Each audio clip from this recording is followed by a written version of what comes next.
welcome back to the channel again. So guys, ang gagawin natin for today's video is DIY. So most of my videos guys is DIY kasi talaga mahilig ako sa DIY guys from kahit na dati pa. So ang mas marami pa akong content ng DIY kaysa pagkanta. Although mahilig ako sa pagkanta guys, pero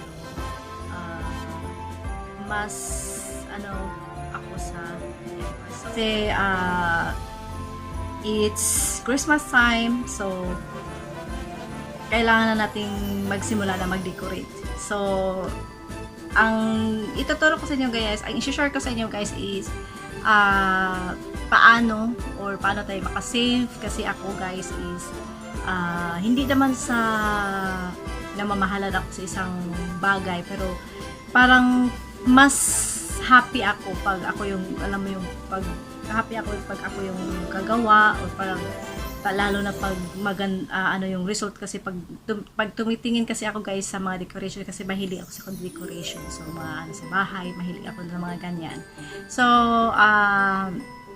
kaya ako sa pag-DIY kasi mas ko yung results, para mas contento ko, mas masaya ako sa pag ako ang gumagawa nito. So i-share ko sa inyo guys ang pinaka raw procedure at ano naman ang pinaka raw materials na ating gagawin. So ito na guys, ang cartoon, isa yan sa mga pinaka material natin. Tapos itong colored paper.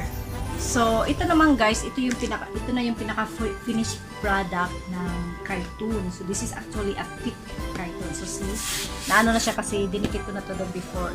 Actually last year ko pa to siya na decoration. So ngayon i-share ko lang sa inyo kung paano ko ito siya ginawa. So cartoon lang to siya guys, cartoon lang to siya. Tapos gumawa ako ng parang hulmahan. So inano ko siya ginawa ko siyang bilog yung cartoon na yan, kasi may ilalagay ako dito. So ito siya guys, ito yung parang glittery na yun siya, yung parang foam kasi ito siya, glitter foam. Ginupit ko siya, tapos dito ko siya dinikit.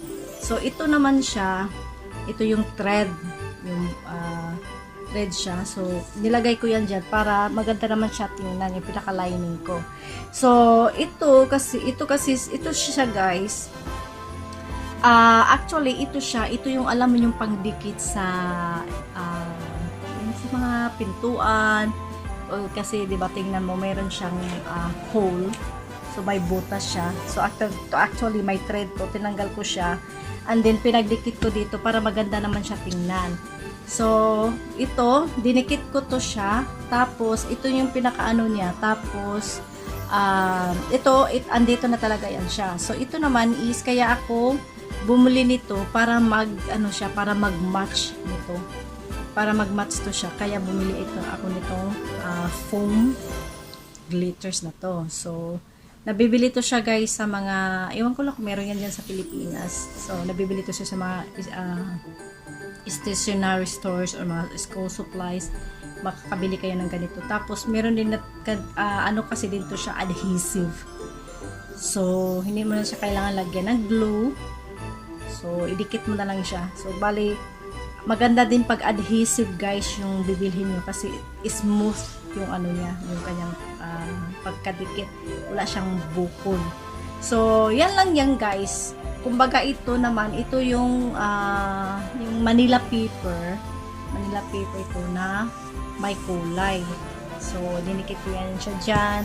Tapos ito, and then this one guys is pwede na ninyo to siyang idikit sa, so pwede na ninyo to siyang idikit sa wall.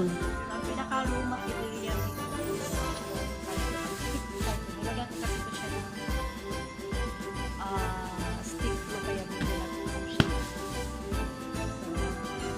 So isa na ginawa ko last time. So meron pang isa guys, ito din, ganun din. Ito siya is yung mga alam mo yung dinidikit natin sa mga pintuan, ito din siya. So, pwede kayong mag-create ng ibang design. So, ito yung ginawa ko. Ito yung snowflakes. Ginawa ko rin yung snowflakes na to. So, ang ginagamit ko naman na material nun is yung glitter foam. Ito siya. Adhesive din to. Kaya, hindi mo na siya kailangan na lagyan na bago. So, para pagdikit mo is smooth siya. So, ano mo lang siya, i-flatten mo lang para magiging maganda yun. So, yan. So, ito lang siya guys.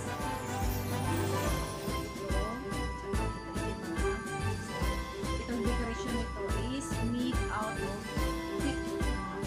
So, kung mahilig kayo sa ano guys, kasi pwede rin kayong gumawa nito guys.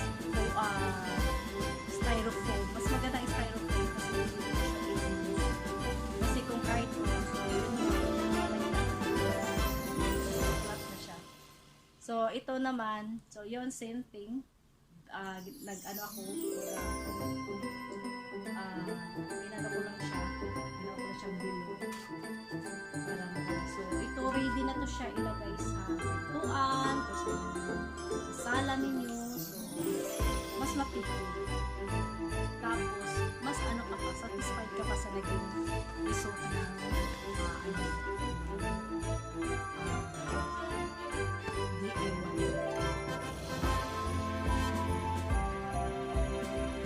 Ito naman guys, ito yung ano, di ba? Ito yung medyas sa Santa Claus. So, pwede natin ito siya pagandahin. Nilagay ko siya ng mga plastic or papel. Pwede mo siyang ilagay dyan para siya lumubo. At the same time guys, pag naglagay kayo ng bulaklak, hindi siya masyadong tingnan, lubog tignan. So, and then after is, ito yung ilalagay ko dito para gumanda siya. Diba?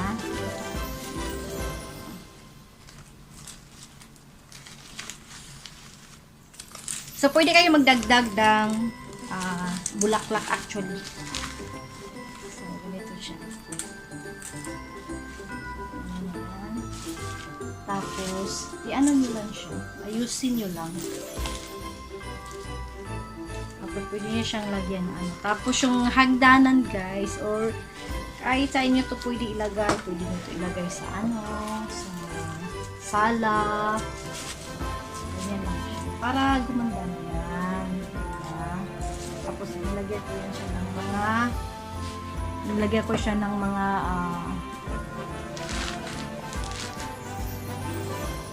nilagyan ko to siya guys ng